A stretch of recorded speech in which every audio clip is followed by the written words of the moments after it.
Yo, haleluya. Amen. Ndabashuhuje mu izina rya Yesu. Uyu mugoroba nejejwe n'Imana mu mutima wanjye kongera kugaruka aha hantu. Imana ishimwe.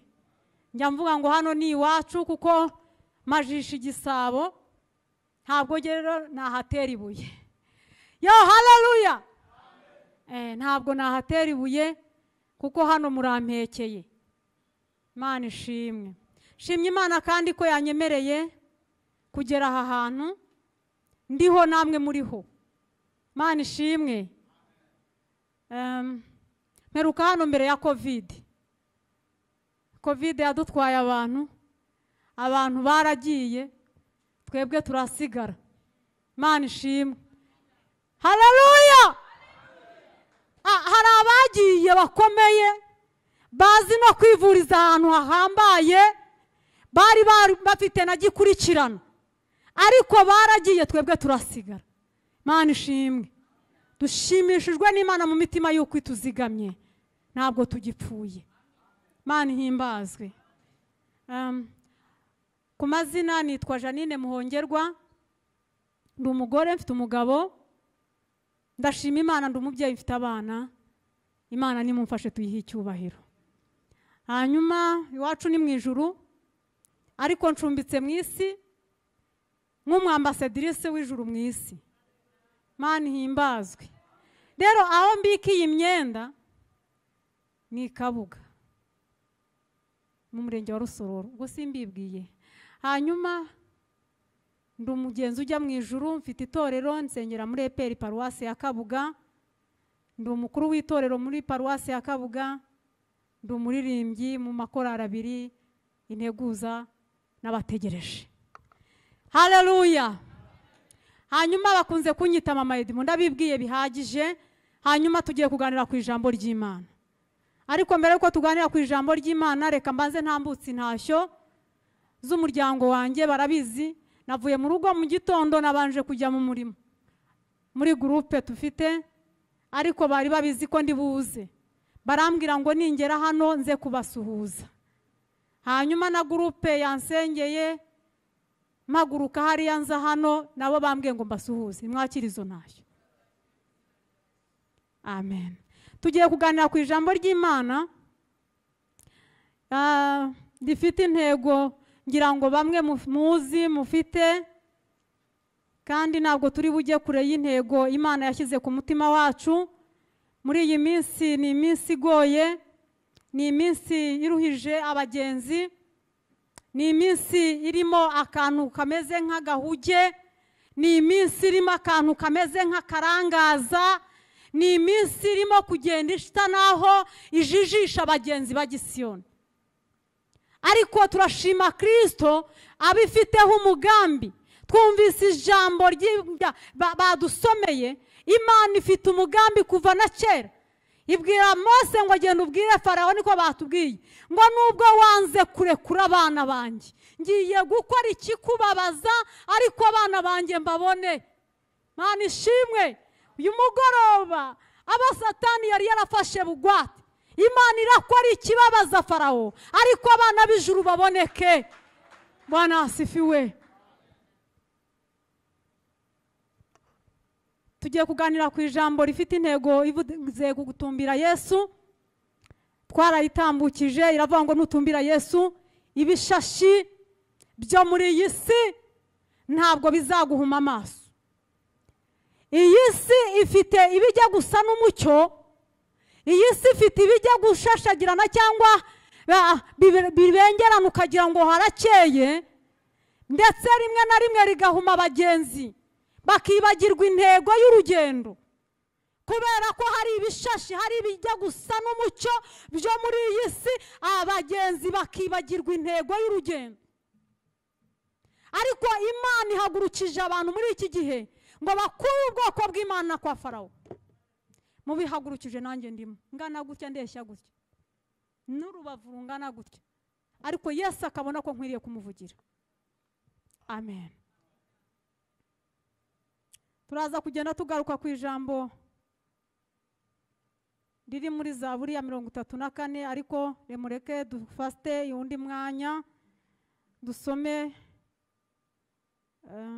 mu butumwa mu gitabo cyangwa se mu rwandiko Paulo yandikiye Abaroma, ibice byaho ni 12.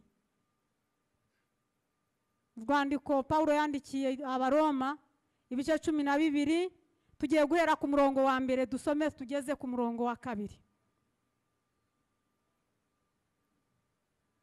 cyangwa twongereho no wa 3. Reka dusome mu izina rya Yesu.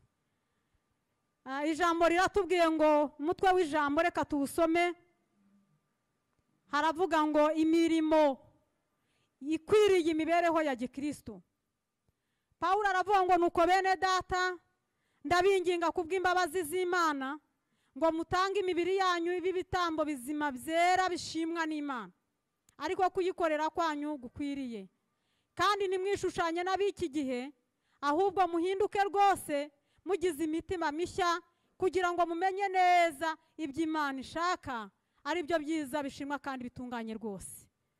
3 waravuze ngo ndabinginga, ndababwira umuntu wese muri mwe mbwirijwe n'ubuntu nahawe, mwe kwifata uko mutari, ahubwo mutekereze mwitonze nk'uko Imana yagereye umuntu wese kwizera.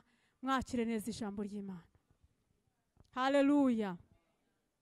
Uyu mugabo Paulo, twese amateka ye turayazi.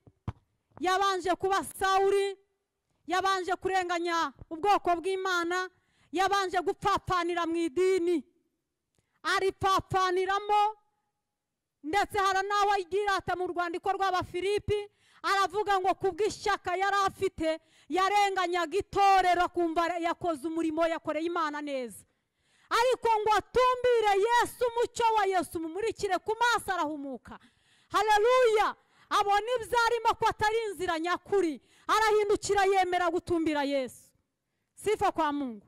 Arangije yandika inzandiko nyinshi, ageze ku Baroma asanga nabo bishwe n'imihango y'idini, asanga bapfiriye iyo ngiyo.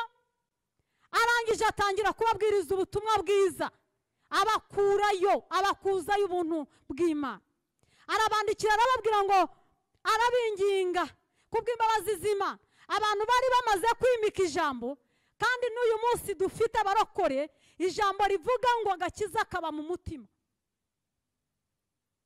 Wareba bicaye hariya, wareba ukuntu barimo guprotokora, wareba ukuntu barimo kudiakona, wareba ukuntu barimo gutura, wareba ukuntu ndetse banatura byinshi, ukagira ngo ni umurokore, kandi akakubwira ati jyewe ndi umukirisitu. Ariko imirimo akora igahakana ubukristo, igahakana Kristo. Paulo araza kuvuga ku mirimo igigaragaza ko umuntu ari umukristo. Aravuga ngo witanga wese, urahinduka rwose. Mana ishimwe cyane. Urahinduka kandi ugashyiraho na rwose. Hanyuma aravuga ngo nimumara guhinduka rwose, mutange imibiri yanyu ibi bitambo bizima byera. Mana ishimwe. Ntabwo ibitambo by'umutima gusa ari byo bikenewe. Mbere ya Kristo arashaka ko n'imibiri yacu ibi bitambo byera kandi binamushimisha. Aravuga ngo nimukora ibyo bintu muzaba munkoreye mu buryo bukwiriye. Mana ishimwe. Paulo aravuga ngo nunesha uyu mubiri wawe ukubahisha Kristo, uzaba ukoreye Imana mu buryo bukwiriye. Amen. Aravuga ngo kandi ntimwishushanye n'abiki gihe, kuko ntimuhwanye. Mana idufashe cyane. Yongeza aho hantu ndahatinda. Ntimwishushanye n'abantu bo muri iki gihe, kuko ntabwo mukwiriye. Kuko abitorero tugomba kuba umucyo, tugomba kuba umudugudu ngo wubatse ku mpinga z'imisozi, umuntu wese akatubona ndetse akibwira yuko agahita amenya abo turi bo. Mana ishimwe. Nicyo Paulo yashakaga kuvuga. Ntabwo yahinyuye agakiza ko mu mutima, ahubwo yashatse ko niba akagakiza jyewe ndakiyiziho, ndetse n'aba turirimbana birashoboka, ariko mu muhanda hanze ntafashe Bibiliya. Kristo ashaka ko muvuga. Niyo ntabwiriza, niyo ntaririmba, Kristo kubw'umubiri wanjye nashyizeho uburinzi, nkanga kuwushushanya n'ab'iyi si tudahwanye. Kristo ashaka ko tumuvugira. Amen. Ubutumwa nk'ubu ngubu rero mu mujyi wa Kigali ntabwo buba buryoshye, ariko Kristo arashaka ko ubutumwa nk'ubu buvugwa mu mujyi wa Kigali. Haleluya. Abantu baravuga ngo mu murwa ngo niho barindirira, ni naho Yesu azahera. Ngo ntabwo nava mu murwa, yaratubwiye ngo turindiriremo, ni naho azahera nyine. Haleluya. Kandi naza azahera no ku bantu babandi nyine bo hejuru, ku rwego rwo hejuru. Imana ishimwe. Imana yarambwiye ngo abantu bo muri iyi minsi iby'isi byabahumye amaso, Satani yazanye utuntu turaza kudusubiramo, hanyuma biduhuma amaso twibagirwa intego y'urugendo, tugira ngo kuba dukijijwe twita ku mpamba y'urugendo. Mwabyumvise? Abarokore bo muri iyi minsi cyane cyane abo mu murwa wa Kigali, nanjye niho ndi, ntimwumve nuko, ariko hari intego y'urugendo hakaba n'impamba y'urugendo. Rero Satani yazanye icyitwa impamba y'urugendo, ayiduhumisha amaso, atwibagiza intego y'urugendo. Aho uzabona umuntu avuga ati jewe, turaza kubigarukaho, ariko uzamusanga iyo aparitse imodoka ye nziza hariya, ari umukristo uzi gutura neza, ariko adafite Kristo twamuha intebe, kubera ko ugira ngo Kristo yamuhaye. Ariko uriya muntu asenga ati, uriya muntu uzi ukuntu, ariko ubundi wandangiye ukuntu usenga, Imana ikwitayeho. Bigahuma amaso abagenzi, rimwe na rimwe ugasanga abantu basubiye inyuma kuko bo batarahabwa ibyo babwiwe n'Imana, bakagira ngo Imana ntibakunda. Ariko uriya muntu yitaye ku ntego, ku mpamba y'urugendo, ariko yirengagije intego y'urugendo. Ngewe ndashaka ko uyu munsi Imana uko yambwiye ngo mugaruke mwibuke intego y'urugendo, intego y'abakristo. Imana ishimwe. Mubizi kundusha, ariko ntekereza batubwiye ko ngo iri jambo abakristo ntabwo umukristo yaje ngo afate Bibiliya byivuge, ahubwo ngo itora ba Kristo nyine zira ntumwa cyangwa se bari abigishwa bageze muri Antiokia, ngo banyuze ahantu mu kavuyo k'abantu bishushanya, harimo abanyedini bakomeye, ngo bo baritwararitse, wabareba gusa wakumva uko bavuga, wareba ingendo yabo, wareba imitambukire, wareba imiterere ya, ngo bayoberwa abo bantu uko bameze. Baravuga ko tudahwanye, abantu barasobanukirwa, baravuga ngo aba ni abakristo. Imana ishimwe. Kristo akeneye yuko tumushimisha mu mutima no mu mubiri. Wicunganwa no mu mutima kuko sindebayo. Haleluya. Mu mutima ntabwo ndebayo, jewe ndareba ko imirimo yawe igaragaza Kristo.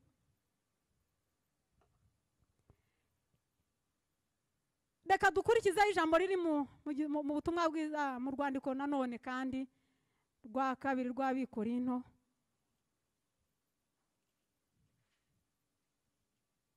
mureke tuvuge Imana, tubwiriza abantu bava ibuzimu bajya ibuntu. Satani we afite amayeri yo kujijisha abantu. Yagukubita ijipe nziza, yagukubita kadastre nziza, intego y'urugendo ukayitakaza, uturugendo Kristo anyitayeho, ariko wareba wakwisuzuma imbuto zawe ntizigaragare. Dusome nanone mu rwandiko Pawulo yandikiye itorero ry'Abikorinto, ibice byaho ni 6 ku murongo wa 17. Reka dusome naho mu izina rya Yesu ku rupapuro rw'183 mu isezerano rishyashya cyangwa se ry'ubu. Reka dusome mu izina rya Yesu. Haravuze ngo mu bice 6 ku murongo waho, reka dusome ku murongo waho wa 14. Haravuze ngo nimwifatanye n'abatizera mudahwanye, mbese gukiranuka no gukiranirwa byafatanya bite? Cyangwa umucyo n'umwijima byabana bite? Kadusubiremo iri jambo. nimwifatanye n'abatizera mudahwanye. Mbese gukiranuka no gukiranirwa byafatanya bite? Cyangwa umucyo n'umwijima byabana bite? Birashoboka. Umucyo yurashe umwijima uragenda, ni ibintu bidashobora kubangikana. Umwijima yubuditse umucyo nawe ugenda. Mwarabibonye kare ntihahoze ari ku manywa, mu ndebere hanze bwabuditse. Umwijima wasimburanye n'umucyo. Ijambo riratubwiye ngo nitwifatanye n'abantu batizera, kuko abo bantu ntabwo tugize gute, ntabwo duhwanye. Mana ishimwe. Aravuga ngo ndetse umucyo ntabwo ujya ufatanya n'umwijima, n'umwijima ntabwo ubangikana n'umucyo. Ni nako Kristo atabangikana n'ibindi. Amen. Kristo ntabwo yabangikanywa n'ibindi. Tugarutse inyuma gatoya muri 5 n'umurongo waho wa 17, naho reka tuhasome mu izina rya Yesu. Haravuga ngo umuntu wese yari muri Kristo aba ari icyaremwe gishya. Ibya kera biba bishize, dore byose bihindutse bishya. Kadusubire mu uyu murongo. Umuntu wese iyo yari muri Kristo aba ari icyaremwe gishya. Bya kera biba bishize, dore byose biba bihindutse bishya. Mwabyumvise? Iyo umuntu yamaze kuvirwa n'umucyo, hari ibintu bya kera bimuvaho, hanyuma agahinduka kuba mushya. Imana iganze. Muri uku guhinduka kuba mushya, n'umuntu utumvise ufashe Bibiliya cyangwa ufashe microphone nkanya, aravuga ngo byagenze gute kuri Janine? Uko muzi cya gihe ko ndeba byahindutse, bagatangira kubaririza amakuru yawe, hanyuma amakuru yihuta kubi. Uzasanga hari impinduka iyo wakiriye Kristo. Hari ijambo twohereje ryo muri Zaburi 3:4 umurongo wa 6. Nimushaka muzarisome muhereye ku wa mbere. Ariko umurongo wa 6 turavuga ngo bamurebyeho. Haleluya. Ngo bamurebyeho bahita bavirwa n'umucyo. Kandi uyu muntu waviriwe n'umucyo ntabwo azagira ipfunwe uteka. Haleluya. Nta complex azagira ngo bitume ejo bundi kuwa kabiri nari ndahantu nagiye gusuhuza mukuru wanjye aho atuye, masangwa undi mudamu waje kumusura wirabura cyangwa se w'igikara, sinzi uko babivuga neza, ariko ubyumve gutyo, ntago yari inzobe. Arangije nyine atera akaburage, mukuru wanjye arambwira ati aka ni karumuna kanjye. Undi nawe aramubwira ati ariko shata ni mwiza. Ndamubwira uri mwiza kundusha. Haleluya. Ndamubwira ngo ndabona uri mwiza kundusha. Ashaka nko ndamubwira nibanze ureke ngusobanurira impamvu uri mwiza. Nkunda abantu birabura, nkunda abantu bibikara. Amen.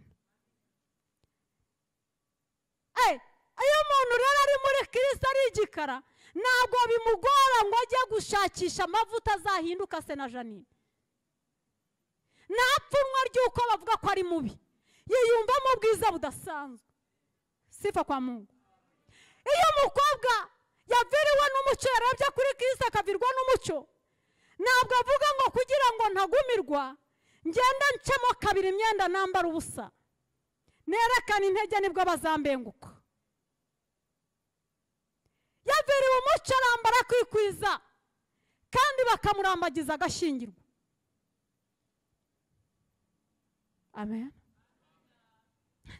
Nashima Imana. Mwarimu arabizi ngira ngo anzi kuva kera, twamenyanye hari muri 2007, murumva ko ari kera. Azababwire ko nigeze nambara ubusa. Nigeze mbyambara, ariko nararambagijwe. Ndabwira abakobwa, ndabwira urubyiruko ruri aha ngaha, nararambagijwe. njya mbibwira abantu muri burage, umuntu utaramba ndambagije ngira ngo ni umunyonzi nusunika ingorofani. Hari n'uwigeze kubwira ngo ariko Kristo ndagushimira, iyo wagendanye na Yesu nta pfunwe ugira mu rugendo, nta n'ibikurangaza. Haleluya! nta nubwo wishushanya n'abiki gihe ngo ukunde urebe ko wagaragara. Ugendana na Kristo ukumva arakunyuza, ukumva uri mwiza, ukumva uri igitangaza. Rimwe nigeze reka nkababwire, rimwe nigeze kurambagizwa n'umusore. Bukeye arambwira ngo reka nkubwire, arambwira ngo ugize ibyago ukanyemera, ngo ikintu naheraho ngo ni ukukwambika mini. Urabona ukuntu ugenda urisha amaguru, ngo kandi ngo urayabona ngo ufite amaguru meza, ntiwayabonye ute? ngo hari ukuntu ngo ubyina ngo tukabibona. Ujya utahira ibyo ngibyo, ajya atahira ibyo wa mukobwa we. Wikwinyanyagiza, ntabwo uzi kuriye urimo kukubeshya ari we wawe. Ajya atahira ko wabyinnye ijipo wenda ikazamuka, no mu bitenge byagaragara. Haleluya! Ndashima Imana ko nagize ibyago ngo shakwe nawe. Tugaruke. Bamurebyeho bavirwa n'umucyo. Umucyo ubarimo ntabwo ubemerera kwishushanya n'abo badahwanye. Haleluya! Ntabwo bibemerera. Nababwiye ngo hari ibintu Satani azana, akabizana akagukubita ahangaha, wabona mu kazi baguhaye poromosiyo ukagira ngo birimo neza. Jya ushishoza neza. Wabona hari impinduka, ujye ushishoza wumve ko ukiri kumwe na Kristo neza. Urebe ko umucyo n'umurasire wabitandukanye ukabimenya. Bwana asifiwe. Pawulo aravuze ngo iyo umuntu ari muri Kristo Yesu aba yahindutse icyaremwe gishya. Uyu Pawulo yabivugaga kuko yabibayemo. Muze gusoma mu gitabo cy'Abafilipi ibice byaho 3. Pawulo yigeze avuga amagambo abwira abantu aravuga ngo mwirinde. Amaze kuba Pawulo avuye mu busawuri, bya kera birashira, ubusawuri bumvaho. Haleluya! Kurenganya kuvanwaho, kwikakaza bivanwaho, kwishyira hejuru bivanwaho, kwiyumva uwo ari we bikurwaho. Asigara yaciye bugufi, aha Imana icyubahiro. Aravuga ati Kristo niboneye n'umugabo ndamwemera. Sifa kwa Mungu.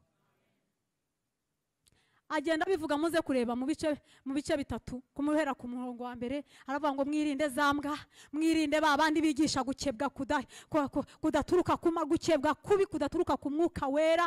Mwebwe mwemere gukebwa kuvuye ku mwuka wera. Muze kubireba. Ageze hepfo ku murongo wa 7 aravuga ngo jewe maze kwakira Kristo ibyarindamu yanjye nabitekereje ko ari igihombo.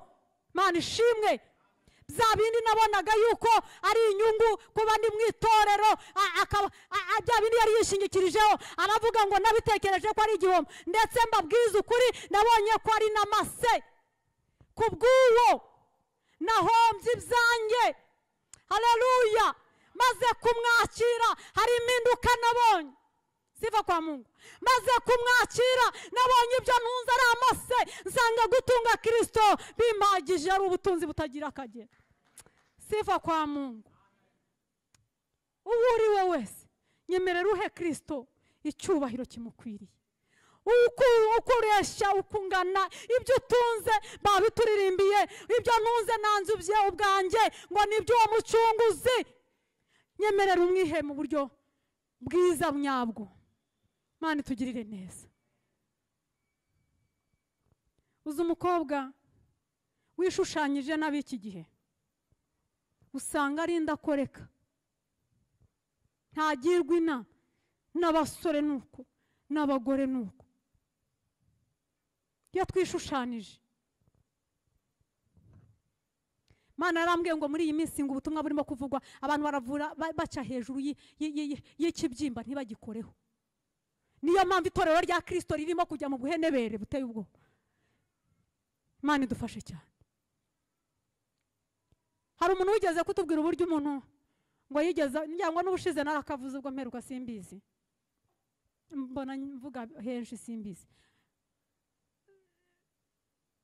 Umukobwa umwe ngo yarazindutse cyane, abaprotokole baraha babyumve, mujye muzinduka, mujye muzinduka mutegura iteraniro musenge.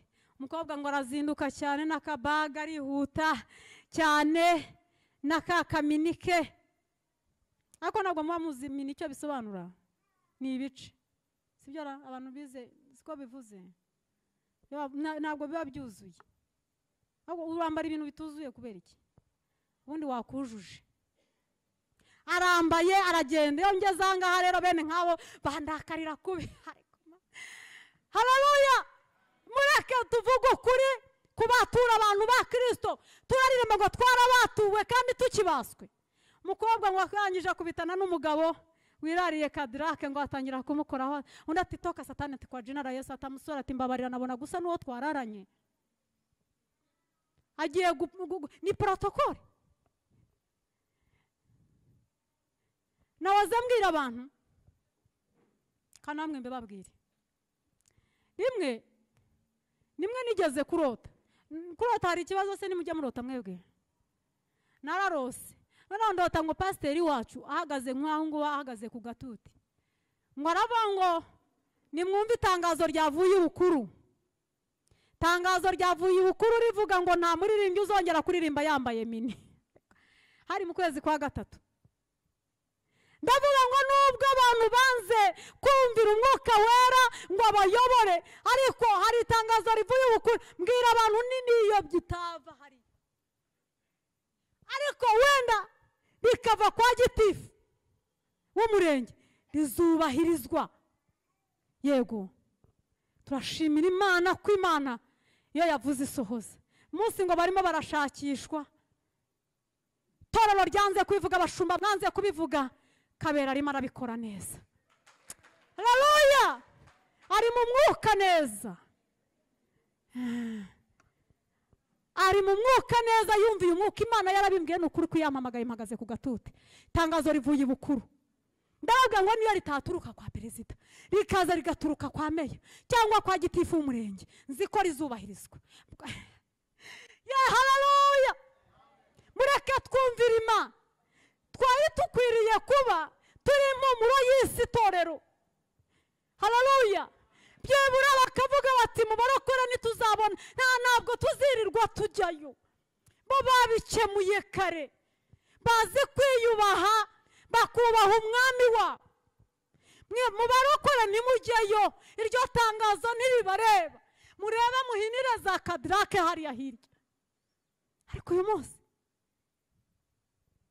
harimo ikibazo, twarinjiriwe. Imana idufashe cyane. Twarinjiriwe, ariko turashima Imana ko iki dufite umugambi. Jambo ryarambwiye ngo haracyari ibyiringiro.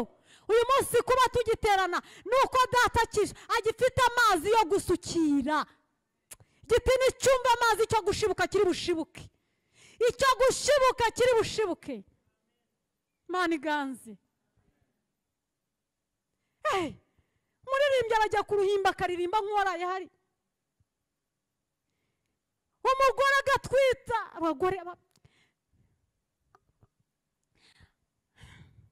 agatwita, ni umurokore, umukristo, umuporoso. Kandi abaporoso izina ryacu ni ryiza, risobanura kugira ibintu duhakana, tukabihakana, tukavuga ngo turabiretse. Imana ishimwe. None twasubiye iyo twavuye. Maritina agarutse yatugaya, ntago yatugaya se, twasubiye iyo ngiyo. Kabona umugore aratwite, ni umurokore mu kirisitu, yambaye akantu k'imbere akarenzaho akabonerana ngo ubwo yambaye. Ejo bundi ku cyumweru nagiye kubona mbona umugore arinjiye muri korari, ni ukuri kuyampamagaye.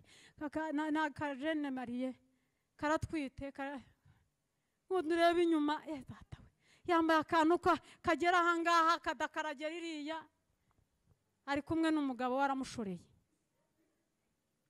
Ngiye kubona mbona agiye no muri korari araririmbye. Ndeba hasi, ariko n'abandi bagore bamwe twifashe impungenge. muririmbyi yigeze aririmba aravuga abana banjye bajyaga bagakunda kubi bagasubiramo ngo reba mukecuru yambaye akamini ngo abana batoya bamukurikiye, ngo reba muzehe yambaye poketi nk'abana batoya bamukurikiye. Ibi bintu ntabwo byari bikwiriye, twari dukwiriye kuberekera hariya, ahubwo twabageramo umuco uri muri twebwe ukabapika bagahita badukurikira bakaza kuruhukira aho twaruhukiye. None twebwe nitwijiye ngo tubigaragaze, ukuguru kumwe kuri hanze ukundi kuri mu rusengero. Kristo naza hazaba impaka.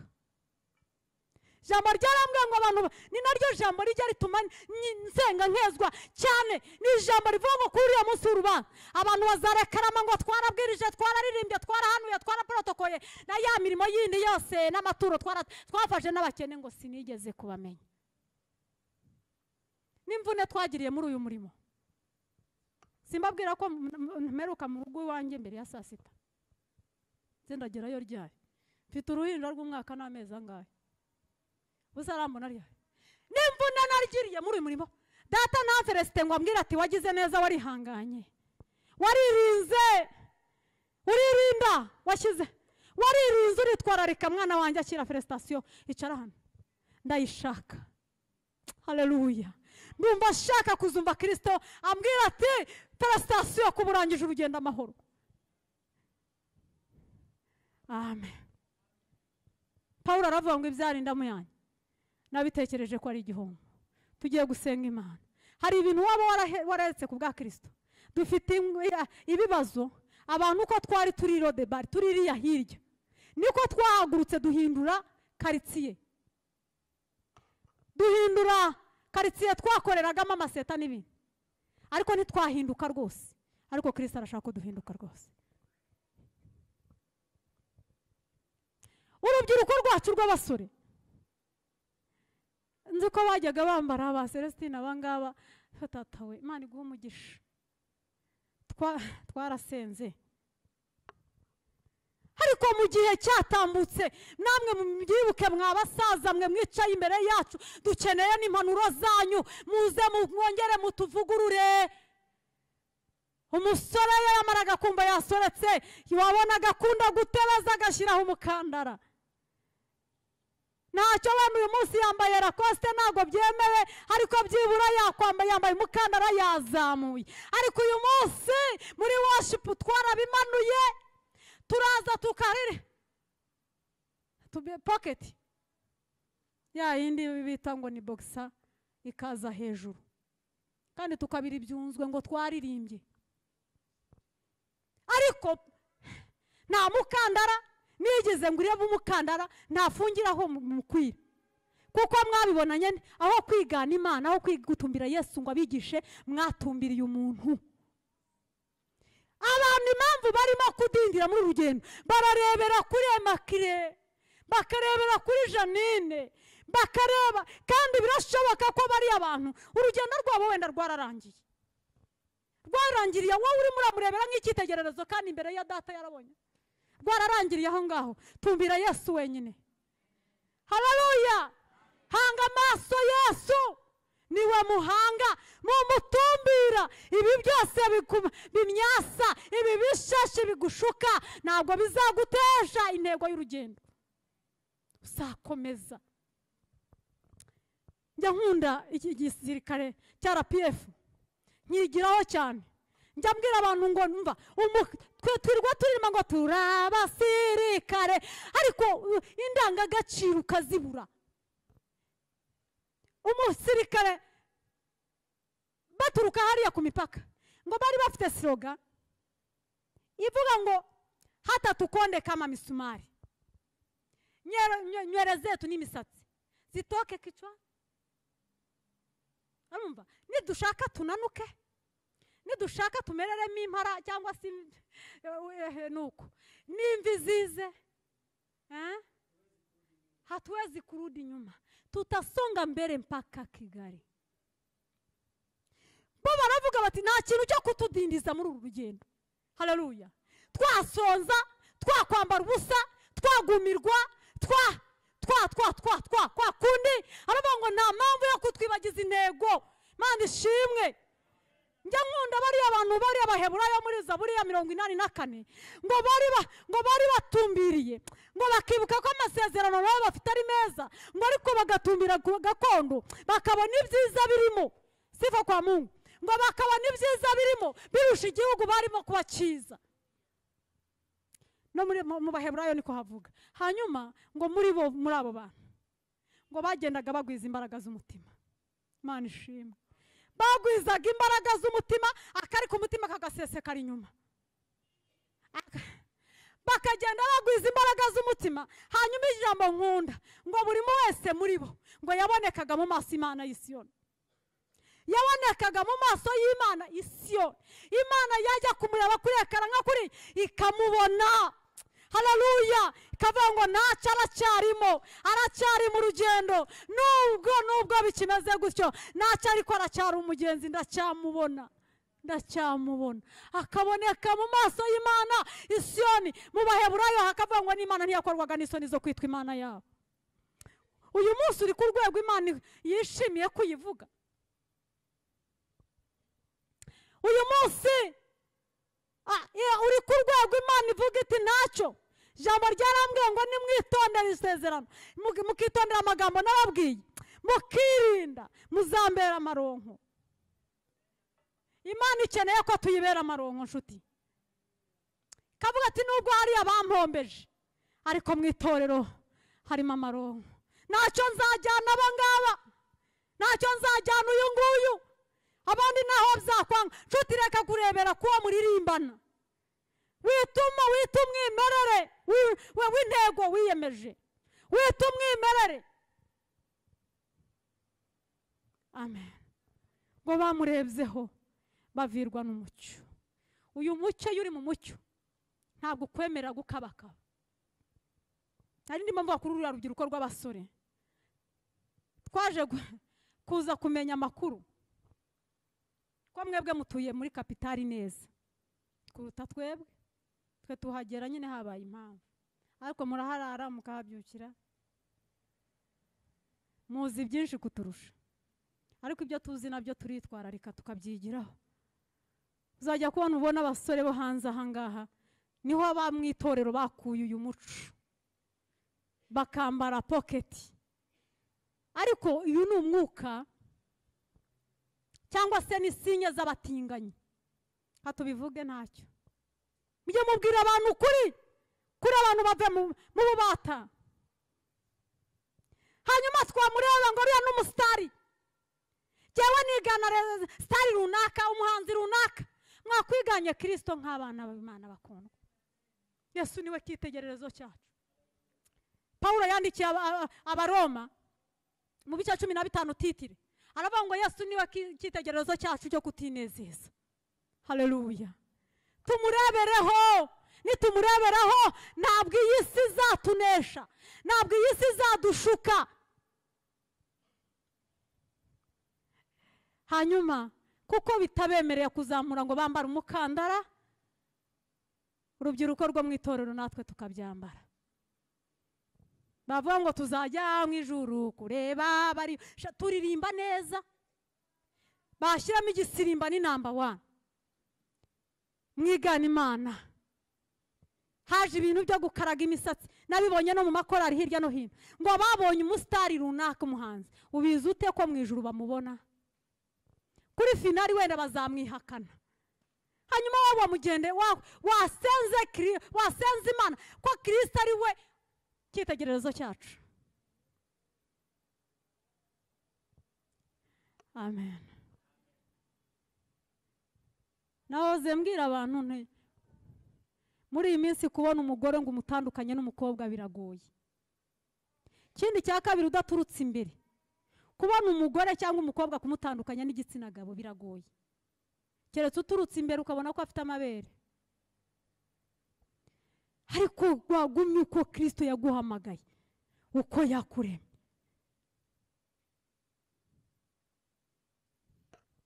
Ngiye gusorezaho. Uyu munsi urinde umucyo uri muri wowe utazahinduka umwijima. Urinde Imana yaguhaye kiri muri wowe ukirindishe imbaraga z'Imana. Urebe ndetse urebe ko nta n'ibyuho bihari. ibi bintu by'inzaduka byaje bikadukura mu mwuka wo kwirinda. Ni umwuka w'Abamowabu. Aka kantu reka ngasorezeho ndangiza senga Imana.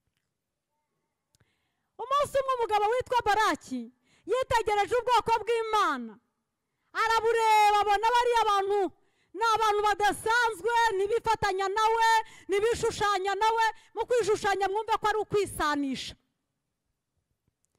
Arangije abwira Baramu ati genda ubamvumire, kuko yari azi ko akanwa ka Baramu icyo gasohoye ari Imana ikora.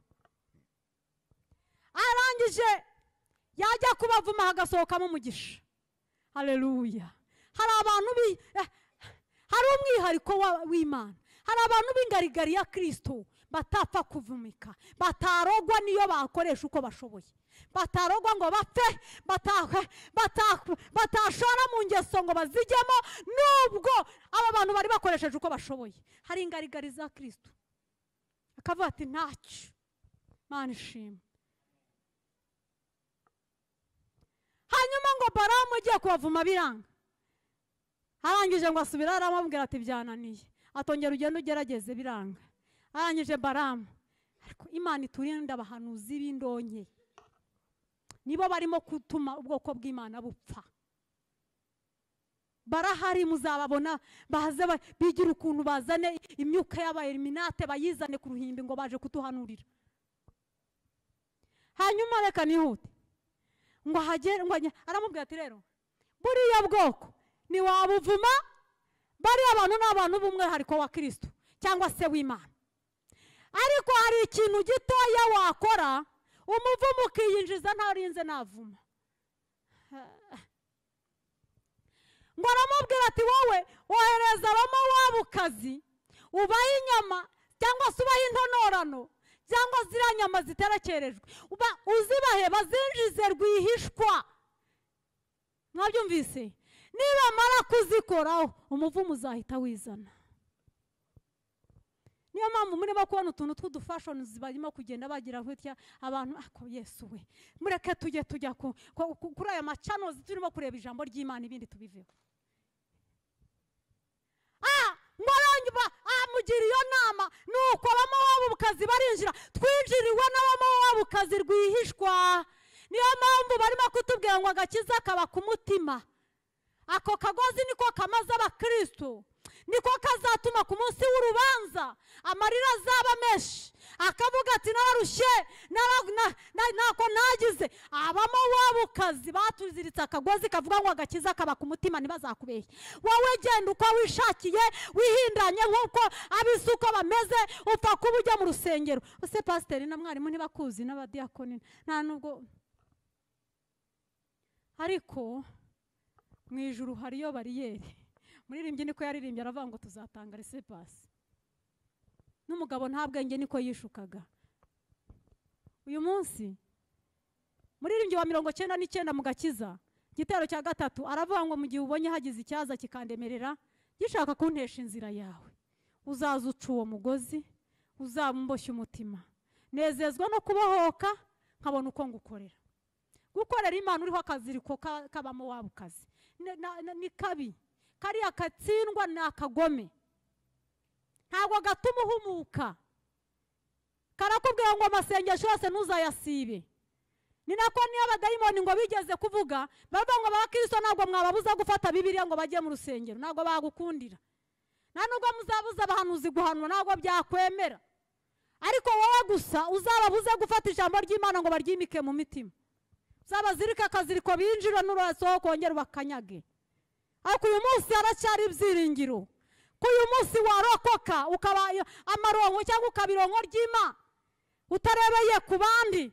Kristo arashaka kuva aho hantu ukongera ukagendera mu mucyo wa Kristo nyine. Ibisa n'imicyo hanze birahari. Reka dusenga Imana. Abamurebyeho baviriwe n'umucyo. Uyu munsi urimo urareba ko umwana w'umuntu ntabwo abonerwamo agakiza. Witangira kureba ko kariya kenda kamubereye, banza ubaze Kristo. Njya mbibwira abantu urubyiruko, najyaga njya kujya ahantu nkabanza gusenga Imana ngo ejo nzagende nambaye iki kugira ngo ntagusha itorero ry'Imana. Nukuri kuyampamagaye. Hari imyenda ntagombaga kuzana aha, hari imyenda ntagombaga, kandi ngewe nambaye imyenda myiza miremire, ariko data akambwira ati uwo mwenda ntuwambare ha, uko turi urubyiruko hari ukuntu ubona ariko gerageza. Mu muco nakuriwemo w'Abanyarwanda, njya nkunda u Rwanda kuko rugira umuco nyarwanda tuwubahirije, uwa Kristo ntiwatuvuna. Niyo mpamvu na polisi yabyivanzemo. Muco nyarwanda jewe nakuze nakuriye ahantu hatari muri iki gihugu, ariko baratubwira ngo kondisiyo twagenda, baratubwira ngo nta mukobwa wereka isi intege. Nuko twakuze tugeze muri Kristo dusanga nawe ntabikunda, ariko twarerewe mu muco nyarwanda. Nkura ndi umunyarwanda kazi uzi ko atakwereka isi intege. Ariko uyu munsi mwa bakobwa mwe usibye na ba papa wanyu na ba pasiteri mubereka intege.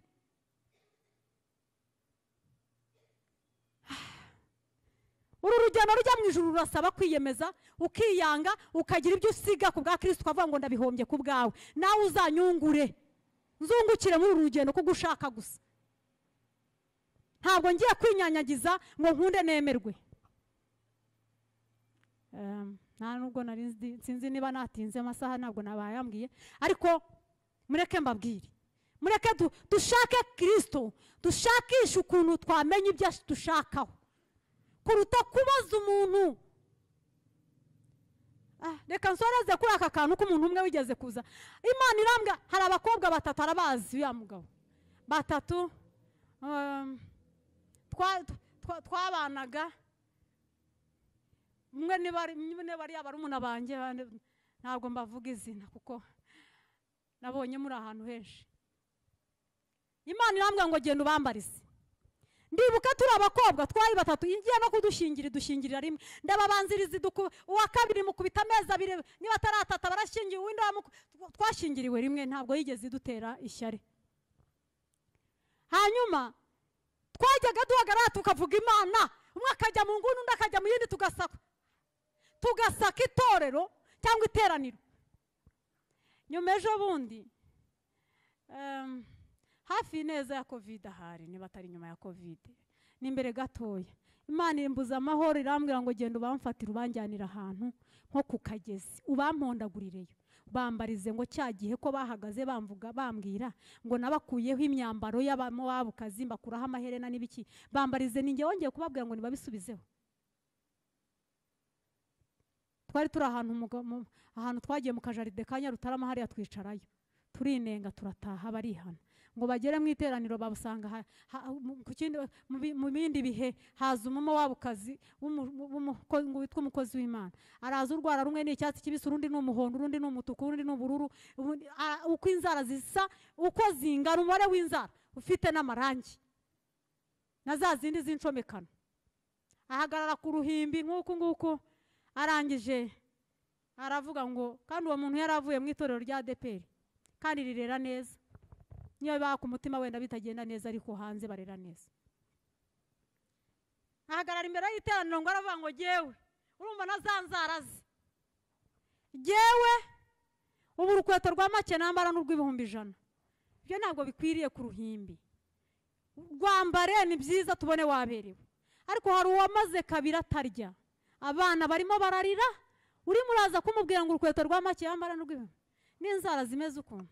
Babakobwa barambwira batari ko runaka pastor runaka ko tubona avuga Imana neza kandi yisiga kuriya,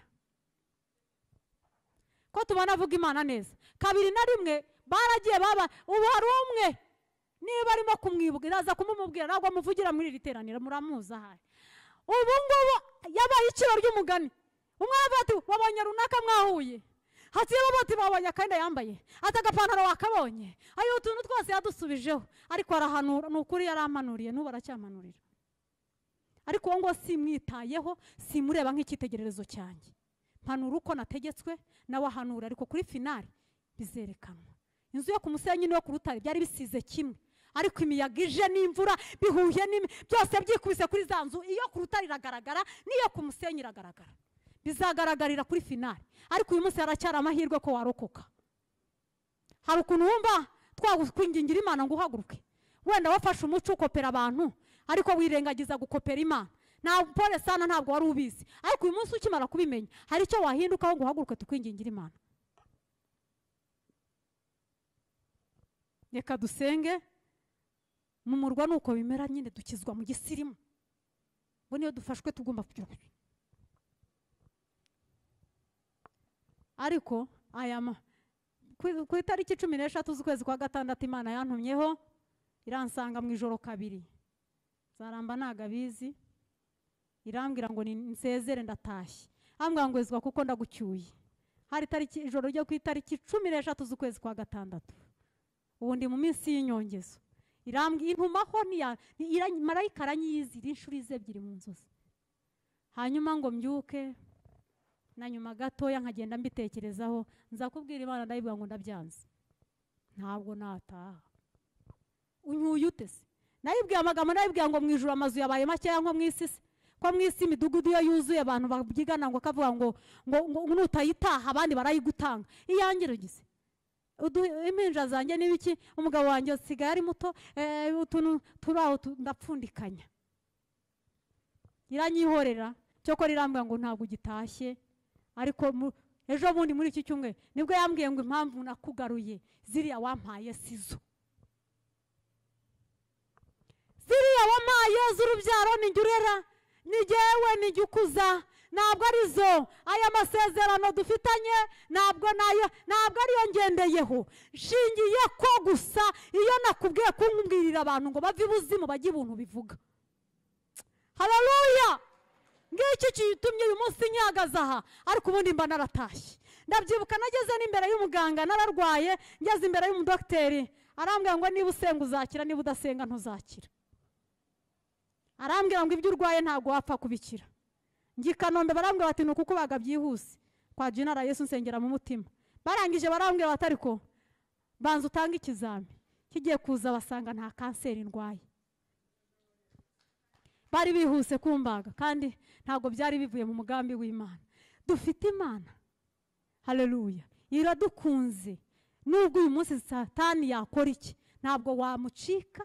Yesu ntabwo wapfa kumucika. Uyu munsi ijambo ry'imbuzi wenda abandi baraza cyangwa bazaza bavuge, ariko reka nkubwire, niwumvira ijwi ry'Imana ntiwinangire umutima, ijuru nta kabuza uzaritaha. Ariko niwumvira ijwi ry'Imana ukinangira, inkota y'Uwiteka izakurya. Mureke dusenga Imana. Mana yacu nziza, mubyeyi mwiza udukunda, Imana idufiteho umugambi mwiza.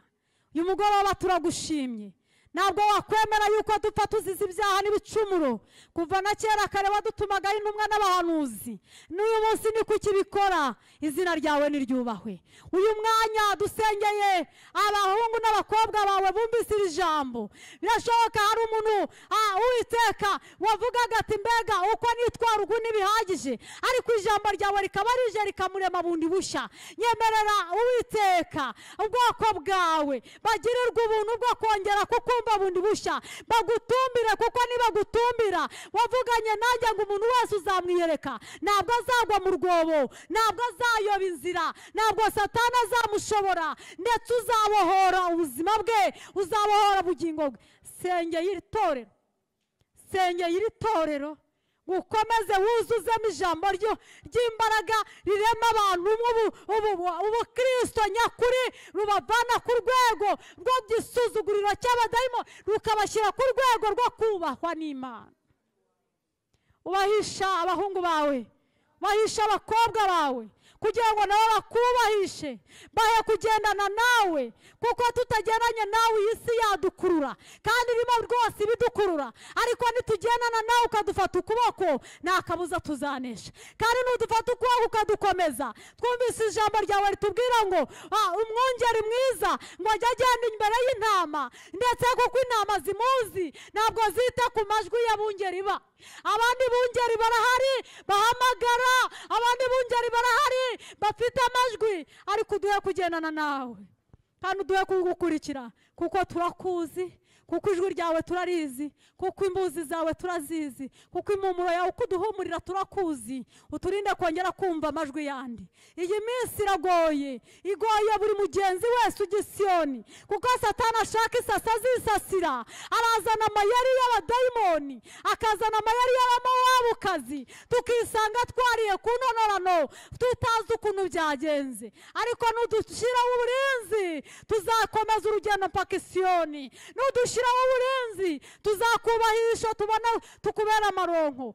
Sengera iri teraniro Mana, ubaho umugisha nyagora ku ngoma. Umuntu wese wumvise akumvira, uzamuha ibyiza byo mu gihugu, azarya ku byiza byo mu gihugu. Ndakwinginze ngo nihaba hari uwakwinangira umutima, ahubwo buri muntu wese arebe icyo yakwigaya, buri muntu wese yibaze ko hari icyo yasize ku bwawe, cyangwa twarakuberanye tukazana byose mu nzu yawe tukabizanamo.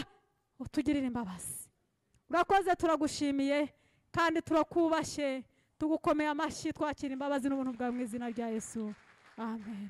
Imana y'amahoro ibaha umugisha, kandi rwose ibyiza byose mwifuza mukiri mu isi ndabibifurije, ndabibahesheje nk'umukozi w'Imana, kandi tuzagerane n'Isiyoni amahoro mu izina rya Yesu.